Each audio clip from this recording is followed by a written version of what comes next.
Olá, seja bem-vinda, seja bem-vindo. Semana começando, segunda-feira, 2 de dezembro de 2024. Inicia agora o Jornal Câmara Notícia ao vivo, meio-dia mais 27 minutos. Muito obrigado pela sua companhia, pela sua audiência e participe. Mande a sua mensagem para o número do nosso WhatsApp. 19 é o nosso DDD, para você que é de Campinas e região, pode ir direto no 978293776. Ou você tem a opção de enviar esta mensagem pelo nosso QR Code, com a câmera do seu celular apontada aqui, para este QR Code. Já aparece uma mensagem na sua tela. O WhatsApp da TV Câmara Campinas. Você aperta e pode enviar o seu elogio, uma crítica construtiva, o que você quer assistir aqui no nosso telejornal, que a gente conversa ao vivo. Confira a partir de agora os destaques de hoje. Pagamento do 13º salário deve injetar mais de 6 bilhões de reais na economia da região metropolitana de Campinas. Vereador Paulo Gaspar questiona a prefeitura sobre os projetos de construção dos piscinões na cidade. E no esporte, show de transmissão da TV Câmara Campinas na final do futebol amador. No feminino, goleada do Atlético Unido 5-0 contra o Independiente. E no masculino, Parque Brasília conquista o título após vencer o Pureza nos pênaltis.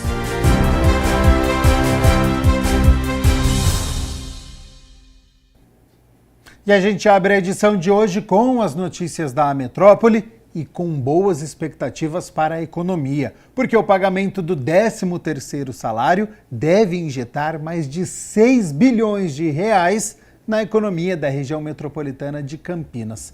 A Associação Comercial e Industrial aqui da cidade está otimista com as vendas de fim de ano. O 13º salário sempre é muito esperado pelo trabalhador.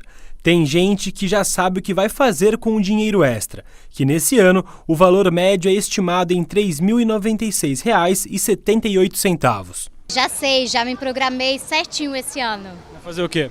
Então, vou comprar umas roupinhas, que eu tenho um filhinho de 2 anos, comprar umas roupas pro marido e só. Vai gastar com presente, então? Isso, presente pra família. No enxoval do neném, né, que tá pra vir chegar logo, aí a gente já aproveita a oportunidade, né? Aproveitar as promoções. Não é tudo, mas a gente vai conseguir comprar. Vai gastar então com o neném, então? Com o enxoval dele. O dinheiro é todo pra ele, do marido, meu, da minha mãe. Tá indo tudo pro Benício. Gastar com as filhas. Gastar com roupa para as filhas, sapato, calçado, né? O fim de ano é para isso, né? Pra gente gastar um pouquinho com nós. Se tem gente que vai gastar o benefício, outra parte já sabe como vai utilizar o 13º. Pagar a dívida, né? E ano que vem começar do zero de novo. Pagar a conta. Esse ano foi bem complicado as coisas, tá difícil, então o 13º vai ser para pagar as contas. Tá esperando o ano inteiro para esse dinheiro? Sim, para pagar as contas e fazer uma reforma na casa. Eu vou pagar o meu fogão que eu comprei para minha casa, o meu fogão que eu vou pagar. O dinheiro já está planejado para isso. E você estava aguardando por esse dinheiro extra? Tava, né? Quem não estava aguardando por um dinheirinho a mais, né? Todo mundo precisa, ainda mais fim de ano. Tava sim. E aí já está direcionado já? Já está direcionado, meu fogão vai ser pago. Você espera então por esse dinheiro, né? Espero muito, vai ajudar bastante. Conforme um levantamento do DIEESE, o Departamento Intersindical de Estatísticas e Estudos Socioeconômicos, o 13º poderá injetar neste ano de 2024 mais de 321 bilhões na economia do país. Cerca de 92 milhões de brasileiros receberão o benefício. Na região metropolitana de Campinas e na cidade de Campinas, a expectativa é uma injeção econômica de 6,2 bilhões de reais, com 4 bilhões e meio de reais na RMC e 1,7 bilhão em Campinas, segundo a ASIC, a Associação Comercial e Industrial de Campinas. A região, a expectativa é maior ainda, em torno de 6 bilhões, né, de movimentação, e isso é muito bom para o comércio, para todo mundo. Os lojistas estão otimistas, nós também, por causa dessa conjuntura toda econômica. É um fôlego porque são inúmeros trabalhadores que vão receber isso. O nível de emprego com carteira assinada, ele aumentou, ele é o menor dos últimos anos, então é mais dinheiro injetado na economia. Porque é o que vai fazer movimentar não só o comércio, mas o setor de serviços também. Bares, restaurantes, cabeleireiros, tudo isso, onde a pessoa com mais recursos pode adquirir novos produtos, novos serviços. Ainda de acordo com os dados da ASIC, a distribuição desses recursos será maior para o consumo, em seguida do pagamento de dívidas. Pela nossa avaliação, a maioria será para o consumo, mas muito parecido com pagar contas, né? 51% para o consumo e 49% ou 48% para pagar contas e somente 2% para poupança. São aqueles que já têm uma vida muito estabilizada e que esse valor não vai ser tão impactante para isso, ele não vai depender de um 13º para isso, então ele guarda o dinheiro, é uma maneira de saber enfrentar os gastos do início do próximo ano. Vamos com as notícias do Legislativo, porque o vereador Paulo Gaspar protocolou um requerimento pedindo informações à Prefeitura sobre os projetos de construção dos piscinões aqui em Campinas. Entre os questionamentos estão os detalhes técnicos do projeto, localização, tempo das obras. Os piscinões, também conhecidos como reservatórios de retenção, capturam e armazenam a água da chuva, ajudando na contenção de enchentes nos centros urbanos. No requerimento de número 2.341 de 2024, o vereador Paulo Gaspar solicita ao Poder Executivo que disponibilize a cópia integral dos projetos de engenharia dos piscinões na cidade.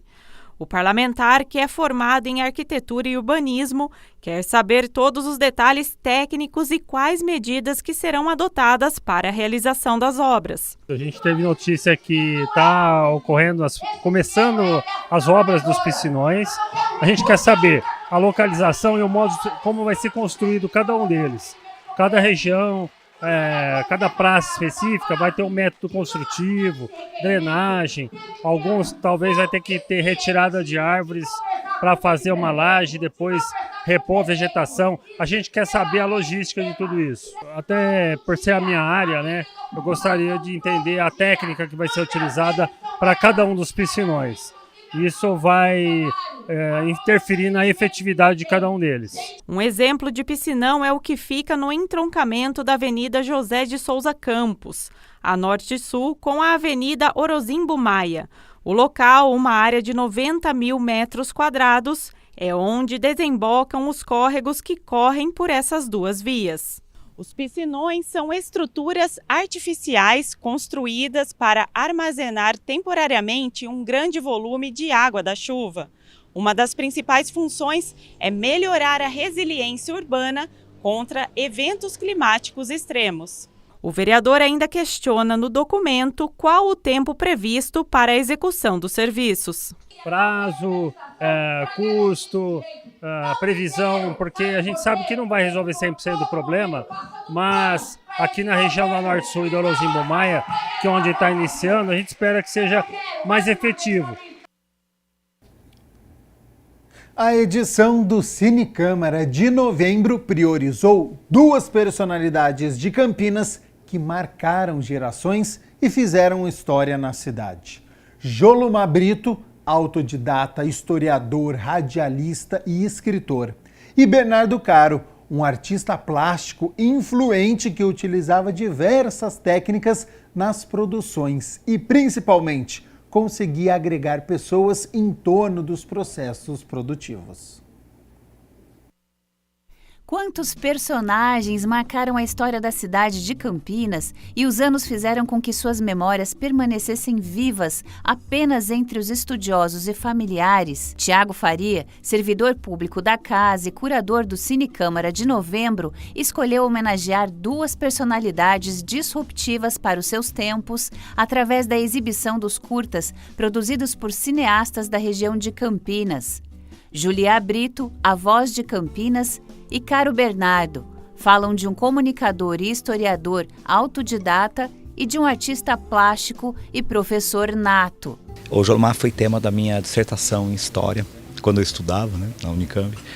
E eu decidi fazer um documentário. Eu trabalho com cinema. Eu decidi fazer um documentário sobre ele, que juntava duas coisas, a minha formação e o meu trabalho, né, que é cinema. Aí ele era um cara polivalente, ele era um nome muito importante na cidade de Campinas, né, e ele conquistou o espaço dele através das letras, que era uma maneira de ascensão social na época. E ele foi uma figura muito relevante, assim, nas primeiras uns bons 50 anos na cidade de Campinas, no rádio, no jornal, como historiador. Então ele era uma figura super conhecida. Meu avô tinha um livro dele, meu avô era caminhoneiro, e as pessoas tinham acesso a isso. Ele era uma figura muito importante da cidade, então eu acho que ele merecia esse documentário. Nascido em 1905 em Espírito Santo do Pinhal, Julimar chegou a Campinas ainda criança quando a cidade tinha em torno de 20 mil habitantes e acompanhou a explosão demográfica para cerca de 600 mil na ocasião da sua maturidade, tornando-se um guardião da transformação urbanística e contemporânea local. Uma espécie de Google mesmo. Julimar sabia tudo sobre a história de Campinas. Ele, de certa forma, colecionava os documentos, as informações sobre a cidade de Campinas, né? Ele tinha muita coisa na casa dele, no acervo pessoal dele, e ele trabalhava no cartório também, então ele tinha um acesso muito grande a toda a informação da história de Campinas, e ele guardava isso. Então, de certa forma, ele era uma espécie de oráculo mesmo da história da cidade. Ele fez radionovela, ele apresentou o programa na Educadora, na PCR9, né, que era a antiga Educadora. Durante 50 anos, ele foi um dos fundadores da rádio. Ele escrevia no Correio, em vários jornais da cidade. Então, ele era um cara que estava em todo lugar, né? O que hoje é uma raridade, mas ele era um multicomunicador. O Cine Câmara é uma realização da Câmara Municipal de Campinas com a proposta de difundir a arte, a cultura, a reflexão e aproximar o poder legislativo da população campineira. O homenageado no segundo curta, exibido na sessão, nasceu em Itatiba, em 1931 e veio para Campinas com apenas 2 anos de idade. Bernardo é um artista super importante da história da arte de Campinas, é um cara que, além de ser um artista, né, um fazedor de arte, ele também instruía muitas pessoas, né, divulgava a arte como uma atividade. Então ele tem um histórico muito bonito, né, de obras muito importantes, mas também carrega consigo um legado profissional, né, um educador de arte também. Então acho que essa coleção de habilidades faz com que ele seja uma pessoa para ser memorada. Uma de suas características foi a arte multimídia. Ele fazia diferentes formatos de obra, né? Trabalhava com as mãos, pintura, construção de obras, esculpia, mas também trabalhava muito com multimídias, né? Super 8, né?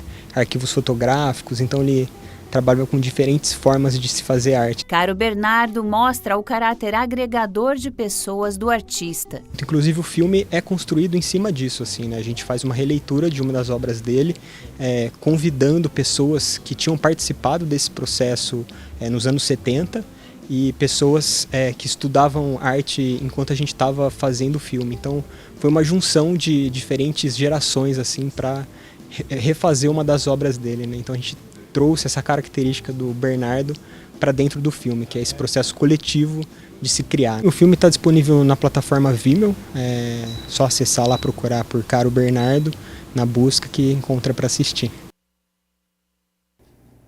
Na última semana, a Elecamp, a Escola do Legislativo de Campinas, realizou uma oficina de acessibilidade e inclusão no setor público. Confira como foi. O evento foi realizado no plenário da Câmara Municipal de Campinas e contou com a presença do presidente do Legislativo, o vereador Luiz Rossini, da diretora acadêmica da Elecamp, Nelly Ramos, e também de outros representantes da Escola do Legislativo Campineiro que acompanharam o encontro. Nós temos que pensar numa cidade para todos, né? A gente tem que ter uma cidade onde todos os cidadãos, independentemente da sua condição física, mental, social, econômica, enfim, mas principalmente se são portadores de alguma deficiência, que eles possam ter acesso não só aos serviços públicos, mas o que a cidade pode oferecer para eles como qualidade de vida, né? Eles têm que se sentir respeitados, valorizados, integrados, têm que ter acesso aos seus direitos básicos de cidadão. E o poder público tem que ser exemplo disso, indutor disso. Como a gente pensar em inclusão, acessibilidade no serviço público, eu acho que é uma obrigação nossa. Então, oficinas como essa ajudam também aquele que está do lado de cá como prestador de serviço, como servidor público pensar também como a gente, não vou nem falar enxergar, né, mas reconhecer essas pessoas que precisam do serviço. Ele está fazendo um trabalho sensacional aí pelo país, ajudando as escolas do Legislativo e as casas legislativas a refletirem sobre como nós estamos, em que ponto estamos e como podemos evoluir nessa questão que nós vamos abordar aqui hoje.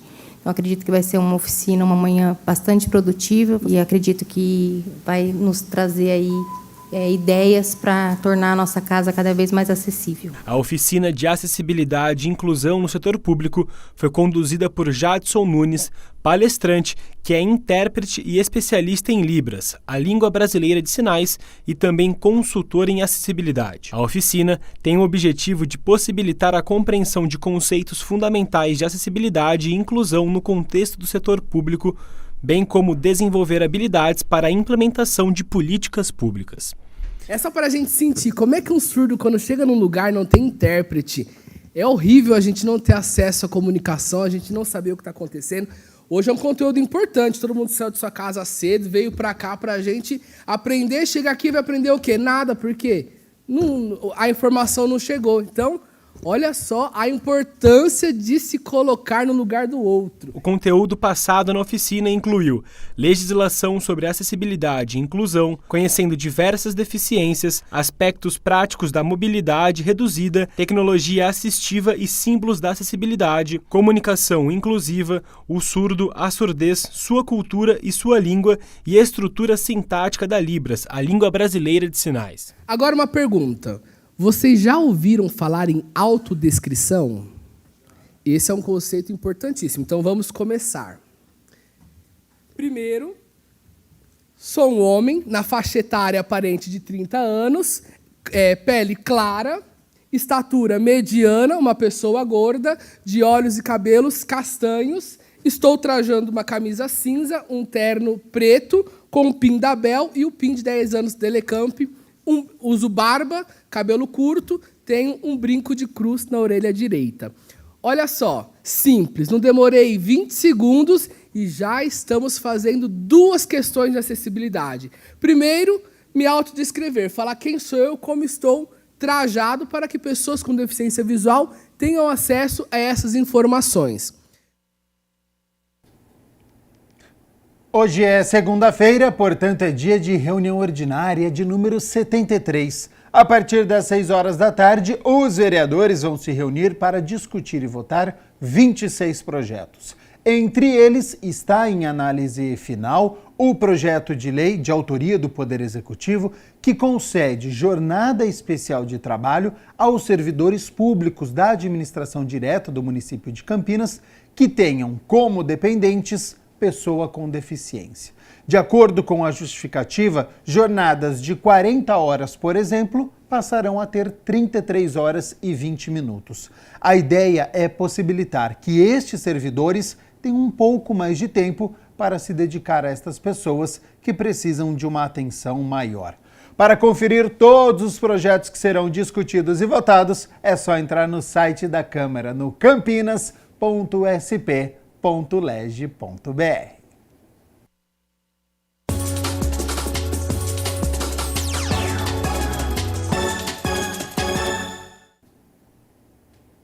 Foram mais de 5 horas de transmissão, show de imagens, ontem no Estádio Brinco de Ouro, para levar até você todas as emoções da final do Campeonato Municipal de Futebol Amador.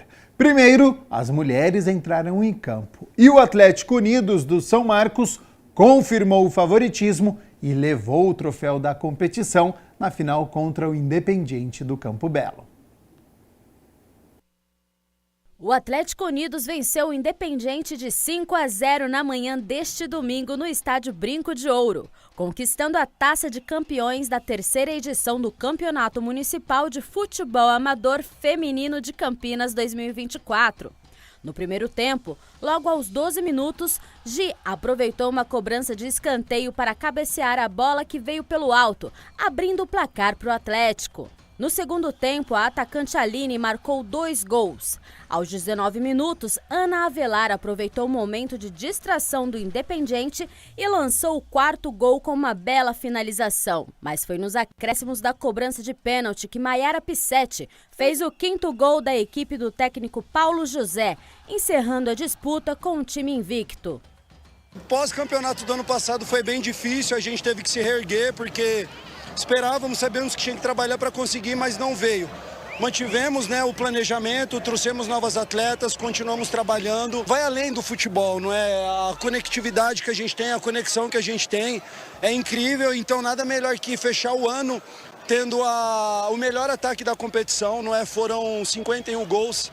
1 gol sofrido, temos a artilheira da competição, então é um trabalho que realmente coroou o nosso ano e a gente fica muito agradecido. E a atacante Aline terminou a temporada com o troféu de principal artilheira da competição com 12 gols marcados e também como melhor em campo. Estou muito feliz, né? O ano passado a gente deixou bater na trave, mas esse ano, graças a Deus, a gente conseguiu fazer um bom trabalho e chegar na final. Uma final muito bem jogada, né? Ótimo nível técnico e o Atlético Unidos conseguiu desempenhar na decisão e aí recebeu então o merecido título. Em seguida, também com transmissão da TV Câmara Campinas, a 16ª edição do futebol amador masculino foi decidido entre o Parque Brasília e Pureza. Jogo muito parelho, equilibrado e que só foi decidido nos pênaltis. Um domingão de sol no Brinco para a final do Campeonato Amador de Campinas. Na verdade, um sol para cada um. Sol muito forte, 31 graus de temperatura, sol tá castigando o pessoal. Até aqui debaixo aqui da Marquise, aqui nas cativas do Brinco, onde tem sombra, tá abafado, imagina você no sol, hein? Tanto que teve parada técnica para dar aquela hidratada, muita água para os jogadores. Bom, e se fora de campo tava quente, dentro então tava demais. É que o clima era de decisão e a galera foi em peso. Olha, é impressionante a presença de público, né? Vem aumentando cada vez mais, as duas torcidas tomaram as partes que foram a elas destinadas, né? A torcida do parque embaixo do tobogã, também a torcida do Pureza, né? No setor das vitalícias. Os dois setores aqui do estádio Brinco de Ouro da Princesa estão completamente lotados. É, o registro bacana do André Aranha. O problema é que não teve gol. As duas equipes se estudaram e procuraram oportunidades. Stefano, o chute de longe! Jogo de novo, tenta sair em velocidade. Vai tocando a bola pela esquerda, o John Leno meteu essa bola pro Mineiro. Ele vem na dividida, chega por baixo, o Teco! Tive a oportunidade agora, quase cheguei. Mas agora vamos ver o que o professor Juninho tem para dizer pra gente acertar e voltar pro segundo tempo mais forte e conquistar o gol e sair campeão daqui. Vai explorar os contra-ataques? Vamos, explorar os contra-ataques. Vem o segundo tempo e o clima de decisão fica ainda mais forte. Olha, vem pra cima, Pureza, falta! A falta pra cima do Samuel e o cartão amarelo, agora vem vermelho. Jô. Deu uma cavadinha, a bola passa, se perde pela linha de fundo, ele buscava ali, o Samuel tá 0-0, dominou no peito, Romário ajeita pra Renan, vem pra cima, Parque Brasília, bateu, errou, mas deu certo, pegou a sobra na cara do gol, bateu! Pois é, 0-0 e pênaltis e muita emoção, mas o título fica com um time só, né? E desta vez foi com o Parque Brasília. Isaac na bola, é pro Parque Brasília, tá autorizado, e vem Isaac, pegou! Defende Matheus! O Léo vem para a cobrança, para a última cobrança, na sequência de 5. Olha o Léo! Partiu para a bola, bateu, Léo entrou! Gol do Parque Brasília! Bem demais, né? Ele escondeu até o último momento, ele fingiu que ia jogar pro lado esquerdo e no finalzinho ele virou o corpo, acertou o ângulo esquerdo do Matheus, tem que ser perfeito. Para bater o goleiro Matheus, você tem que bater ali muito no canto, ou no alto, ou na bochecha da rede, para poder marcar o último gol, 3. E agora, se errar, o Parque Brasília é campeão, então a responsabilidade agora vem com o Samuel, camisa 7. Se o Samuel errar, o Parque Brasília é bicampeão. Se fizer, Segue as cobranças. Tensão total da torcida do Pureza, também no Parque Brasília. Samuel estava à distância. Partiu para a bola, Samuel na trave, acabou! O Parque Brasília, bicampeão do futebol amador de Campinas, faz a festa o torcedor do Parque Brasília. O que passou pela sua cabeça quando você verdade, foi bater a última cobrança? Eu sou um torcedor dentro do campo, né? Como é que é? Eu sou um torcedor dentro do campo. Então a responsabilidade ali, eu não podia errar. Na verdade, eu não podia errar.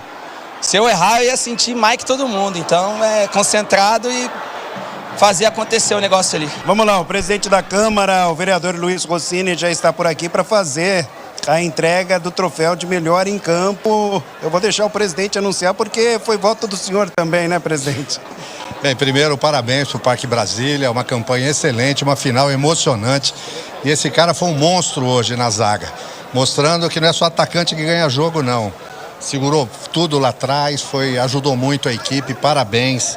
Você foi escolhido aí pela equipe técnica da TV Câmara melhor em campo. Que Deus te abençoe. Parabéns, Alva. Obrigado. Cara, esse troféu aqui não é meu não, é toda a família Parque Brasília, porque eu não jogo sozinho, né?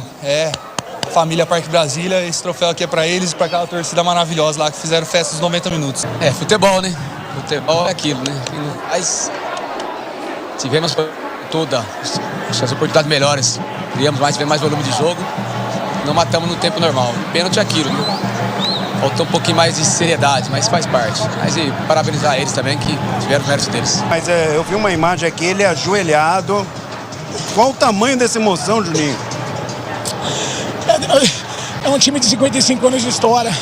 É um time que minha família que fundou, uma das fundadoras do clube, onde a Praça de Esportes tem o nome do meu avô. Então é muita emoção envolvida, é muito sentimento. E acho que o trabalho foi coroado, graças a Deus, com o título. Além do presidente Luiz Rossini, também participaram, os vereadores Edivaldo Cabelo e também Rodrigo da Farmadic.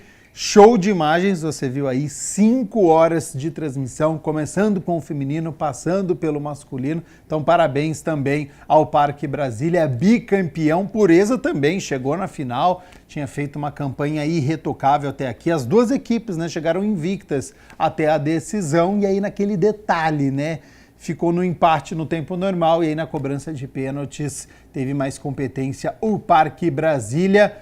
As duas arquibancadas lotadas, tanto embaixo do tobogã com a torcida do Parque Brasília, como na Vitalícia com o Pureza. E eu quero agradecer você aí de casa também que enviou a sua mensagem, a sua participação. Mais de 5 mil visualizações pelo YouTube, centenas de mensagens também pelo WhatsApp da TV Câmara Campinas. Então foi muito bacana fazer essa transmissão com você aí, que acompanhou durante todo a manhã do domingo e início da tarde também. Bom, meio-dia mais 55 minutos, a gente segue aqui com o Jornal Câmara Notícia. Vamos falar agora sobre a importância da prática de atividades físicas nas escolas, como ajuda no desempenho e também sobre a disciplina e a diversão dos alunos. A partir de agora, você fica com o nosso quadro que está sempre de olho na educação.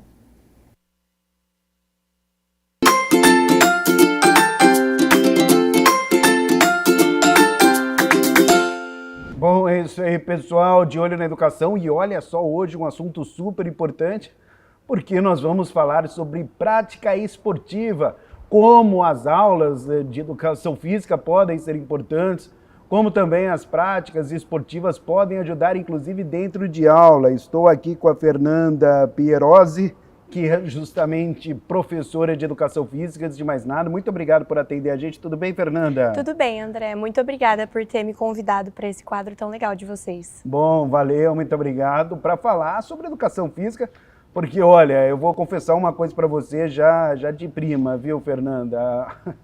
A aula que eu mais gostava no colégio era sempre Educação Física. Eu também. A mais divertida, a mais legal, só que as pessoas talvez não tenha a exata noção de como a educação física é importante, né? Uhum. Sim, com certeza. Dentro da educação física, principalmente na educação infantil, a gente trabalha muito e tem a intenção por parte da ludicidade. Então, como que de uma forma lúdica nós vamos conseguir abordar todas as habilidades motoras básicas da criança, que nada mais é do que o correr, o saltar, o caminhar e assim por diante. Então a gente tenta ao máximo abordar isso com elas, fazer o desenvolvimento e ter a opção para elas das experiências. Então a gente tenta ao máximo dar todas as experiências possíveis para que as crianças consigam abordar todo o repertório motor básico dela. Não, e é bem interessante isso, porque inclusive, como eu falei para você, que a aula que eu mais gostava, né, sempre foi educação física, evidentemente. Claro que havia outras matérias que eu adorava, tipo português, história, geografia, sempre mais na área de humanas, mas quando chegava o momento de jogar futebol, de educação física, era sempre muito legal. Só que assim, não é só recreação. Não. Eu gostaria que você falasse mais sobre isso, por favor, para as pessoas entenderem de fato, realmente, como é importante, não é, a aula de educação física. Sim, com certeza. A parte da educação física que nós trabalhamos muito segue, com certeza, o currículo da BNCC. Sim. Então, nós trazemos tudo que a Base Nacional Comum Curricular pede para gente, de uma forma dentro da educação física lúdica, mas também tendo muito em vista a parte da dedicação, do foco, da determinação dentro das aulas. Então, o foco é algo muito necessário. Nós trabalhamos desde as crianças de 2 anos de idade aqui na escola, muito atividades que têm canções, que têm atividades com muitas cores, muito desenvolvimento motor, até mesmo lá para os mais velhos, atividades que a gente já começa o desportivo, que nós chamamos o início do esporte dentro da vida da criança. Então a gente começa com atividades de queimada, atividades como pega-pega, como pique-bandeira, que eles gostam muito de brincar, e é sempre isso. Desde a educação infantil até os mais velhos, o brincar faz parte da educação física. Só que nós tentamos ao máximo tirar o que vai ser proveitoso dentro da brincadeira. Então, o foco, a determinação, todo mundo quer ganhar dentro de uma atividade de educação física. Então, eles entendem desde o início qual a importância das regras. Olha só. Então, como que eles precisam... Então trabalha a disciplina, né, Fernanda? Totalmente, a todo momento. Porque eles precisam seguir as regras de uma maneira correta para eles chegarem aonde eles querem, que no caso da educação física, ou é ganhar a competição, ou é chegar no nível mais alto, e para isso eles precisam ter, sim, a competência de seguir as regras. Então a educação física, de uma forma mais intrínseca mesmo, e até mesmo de uma forma mais integral, forma, assim, o ser humano de uma forma íntegra. Então, é o que eu gosto de falar, que são os 3 pilares. O pilar motor, o pilar psíquico e o pilar afetivo-social. Então, como eles vão interagir com as outras crianças dentro da aula. Pois é, realmente é muita coisa importante, né? E essa parte, inclusive, da socialização, eu acho que é muito legal, muito bacana, porque de fato, não é, rola aquela socialização entre as crianças e tudo mais. Muito. Como você diz também, não é, esse espírito de competitividade, também é legal, né, Fernanda? Sim, nós trabalhamos até desde os pequenininhos, né? Então a parte lúdica ela é abordada, mas também eu gosto bastante de colocar a parte de competição, porque eles trabalham de uma forma tanto própria, então eles vão saber como resolver desafios por parte deles mesmos, então como eu vou resolver por minha parte, mas também em grupo. Então, como em um time eles vão se ajudar, o que vai ser perpetuado por toda a vida. Então, eles vão ter que saber melhorar, trabalhar em grupo dentro da sala de aula, ou no trabalho, ou num futuro dentro da casa deles. Então, é muito importante, sim, a parte da socialização. Bom, você citou aí a parte da sala de aula, né? Uhum. Como que a educação física pode ajudar no aprendizado, enfim, nas matérias, até estudar para a prova? Bom, a educação física, como eu falei, a gente tem que ter um foco muito grande, né? Então, normalmente a gente acha que é só chegar, jogar a bola que fica fácil. Não, não é. Então, principalmente com a parte das competições, nós trabalhamos muito a parte do foco deles dentro da aula. Olha só que legal, pessoal. Bem bacana isso. Então, isso de uma forma muito mais dinâmica vai ser passado para a sala de aula. Então, como esse foco vai ser direcionado para uma leitura ou até mesmo para números, nós trabalhamos dentro aqui do colégio, nas aulas de educação física, muito partes coloridas, mas também muito atividades numéricas para que se assemelhe muito à matemática. A parte também da fala, que nós trabalhamos o inglês, então as minhas aulas são bilíngue. Ah, é? Uhum. Então eles também aprendem bastante de inglês, o que vai se assemelhar quando eles entrarem na parte mais focada, né, da parte do inglês. Então a gente traz muito essa questão integral do aprendizado do aluno. Bom, eu lembro que no colégio que eu estudava eram 4 bimestres, acho que era isso, né? É, aqui também. E aí tinha handball, um bimestre era handball, o outro era futsal. Vôlei. Não, era vôlei, basquete e atletismo. Olha, atletismo é muito legal. Como que é feita essa divisão para... Porque futebol não tinha, curioso, né? Curioso, não tinha futebol, mas tinha handball. Tinha handball. Eu joguei handball da terceira série do primário até o terceiro colegial, que hoje nem existe mais essa palavra colegial, né, verdade. Fernanda? Vamos combinar, né? Não, a mesma coisa que ginásio, né? Ginásio primário também não existe. Então, o que seria o terceiro ano, do terceiro ano do primário até o terceiro ano do colegial? Nós chamamos agora, desde o início, educação infantil, aí depois o que era o primário, agora é educação anos iniciais, fundamental anos iniciais. E o colegial é ensino médio, né? Ainda tem o ginásio, que o ginásio aí são os anos finais. E depois tem o ensino médio. Boa, e como que é feita essa programação de educação física desde o primário, depois, desde do infantil, depois, né? Bom, o infantil, como eu disse, médio. É a parte das habilidades motoras básicas, então a gente tenta ao máximo abordar e ir transformando conforme a evolução física deles, porque todos nós crescemos, né? Nós somos seres humanos, nós vamos ter o desenvolvimento motor, então a gente acompanha isso com uma fase um pouco mais técnica dos movimentos, conforme eles vão crescendo. Chegando a partir do primeiro ano, que daí nós já temos a Base Nacional Comum Curricular, que pede para que nós dividamos a nossa atividade em alguns grupos. Então, nós temos que apresentar ginásticas para que a gente consiga dar para eles o tempo ritmo e o tempo espacial, para que eles consigam trabalhar.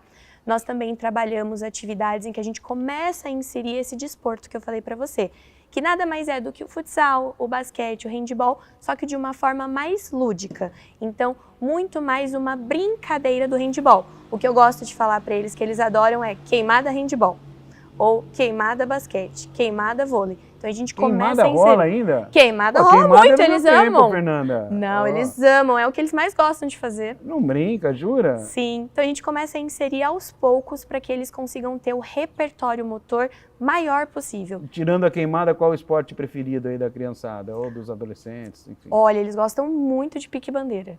É? Sim, que eles têm que correr de um lado para o outro, pegando a bandeira do próprio time. E a gente estava conversando antes da gravação, você também joga futebol, eu também. Sim, e tal. Mas o futebol não tem nas escolas, né? É muito difícil por conta da areia, né? Porque tem que ter um lugar específico e outra. Nós temos nossas salas, normalmente, tem de 25 a 30 alunos. É muito difícil fazer como um esporte de futebol. dupla, Sim. É igual tênis, né? Mas seria legal para eles experimentarem também, é algo para a gente pensar. Areia, isso é até importante a gente abordar aqui. A areia também é bacana aí para o desenvolvimento da criança, ou Com não? certeza. A areia é quando crescer um pouco mais, como é que é isso? Não, a gente gosta de falar para todas as nossas crianças e principalmente para os responsáveis que eles consigam, se possível, inserir as crianças em todas as atividades extracurriculares possíveis, diversas. Olha aí. Porque assim eles vão conseguir abordar um repertório motor muito vasto, o que vai perdurar pelo resto da vida. Então lá na frente, quando eles forem adultos, eles vão ter vontade de fazer atividade física, como nós o futevôlei, né? Isso veio lá da nossa base. Sim. Então lá na nossa base nós tivemos ensinamentos e nós tivemos técnica para chegar hoje e ter vontade, ter um hobby mesmo, mas a gente não pode esquecer a saúde, né? Então como isso no futuro vai perdurar para eles? A gente tem que ensinar desde a base. Então mesmo que a criança tenha tudo aqui na educação física, é muito legal a parte das extracurriculares, que aqui nós temos muitas extracurriculares, como dança, jazz, teatro, futsal, vôlei, tudo para eles, mas também se os pais quiserem algo diferente, como uma natação ou até mesmo quadras de areia, também levar para clubes, academias, tudo que puder colocar a criança, claro, com cuidado para ela não cansar muito, né? Porque a gente também precisa ter esse cuidado, é muito interessante e necessário. Bom, por falar em cansar muito, claro que a educação física também, né, para crianças, na educação infantil também ajuda a controlar a obesidade. Com certeza. Isso é fundamental também, né? Fundamental, Fernanda? é a parte da saúde, né? Então, a nossa área da educação física, muitos esquecem que é da área da saúde.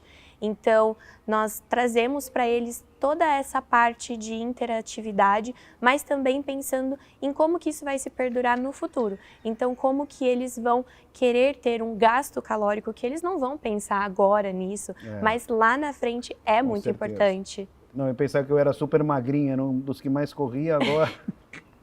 Agora eu tô lutando contra a balança, né? Sim, isso é algo que vai acontecer no nosso futuro, né? Mas se a gente sempre tiver vontade... Mas isso é legal, sabe por que eu falei isso, Fernanda? Porque, claro, né, quando a gente é criança, a gente não encara assim, não entende a importância disso, de já cuidar, não é? E tudo mais. Então, se de repente mentalizar a criança, puxa vida, já vou começar a fazer atividade física desde a infância e tudo mais, levar a sério. Pô, vai facilitar demais quando eu ficar um pouco mais velho. Totalmente, vai ser muito mais fácil para elas. Eu gosto de ter uma rotina dentro das minhas aulas. Então, nós chegamos, eles já sabem que eles têm que se concentrar ali no círculo do meio, para a gente começar com uma fase de alongamento. Então, todas as atividades têm a parte inicial, que é o alongamento. E eles que fazem o alongamento deles. Olha que bacana. Então, cada vez é o professor, que eu gosto de chamar, o professor ajudante, e é normalmente em ordem alfabética, né? Então, eles partem para eles fazerem um alongamento. E aí, você já vê muitos deles querendo fazer flexão de braço, querendo fazer abdominal, que às vezes vê o pai, a mãe fazendo em casa, né, ou algum responsável. E depois nós partimos para a parte de aquecimento, que já é inserindo nas aulas. Então, isso já é uma forma que eu coloco para inseri-los um pouco mais sair um pouco dessa parte lúdica, porque não vai ser a todo momento que vai ter canções, interatividade por parte mais de brincadeiras, e sim uma parte às vezes mais séria, que sim, você precisa aquecer o seu corpo para poder fazer atividade. Então eles já vão entendendo essa questão das regras dentro do próprio corpo. Então como é bom para eles serem jovens e adultos saudáveis. Boa, muito bom. Uma aula aqui da Fernanda sobre educação física. Obrigado, viu, Fernanda, por atender a gente aqui. Eu que agradeço, André. Foi um prazer. Valeu, pessoal. Bom, eu sou o André Aranha e você já sabe, né? Tô sempre de olho na educação. Tchau.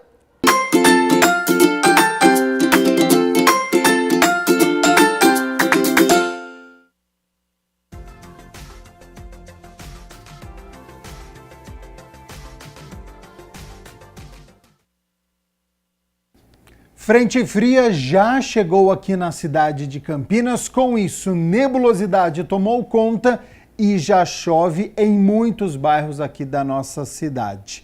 E segue esta tendência para amanhã, dia nublado, com possibilidade de chuva a qualquer hora do dia. Portanto, quem for sair de casa, não esqueça o guarda-chuva, hein? E sem o sol, a temperatura dá um refresco, viu? Nada de calorão. Olha só, elas já estão aqui na minha tela. Para amanhã, terça-feira, então, dia chuvoso, com mínima de 19 graus e a máxima não deve passar dos 25 aqui na cidade de Campinas. O Jornal Câmara Notícia fica por aqui. Muito obrigado pela sua companhia, pela sua audiência. Continue na nossa programação e nos vemos amanhã na terça-feira, ao meio-dia, ao vivo. Te espero até lá. Tchau, tchau.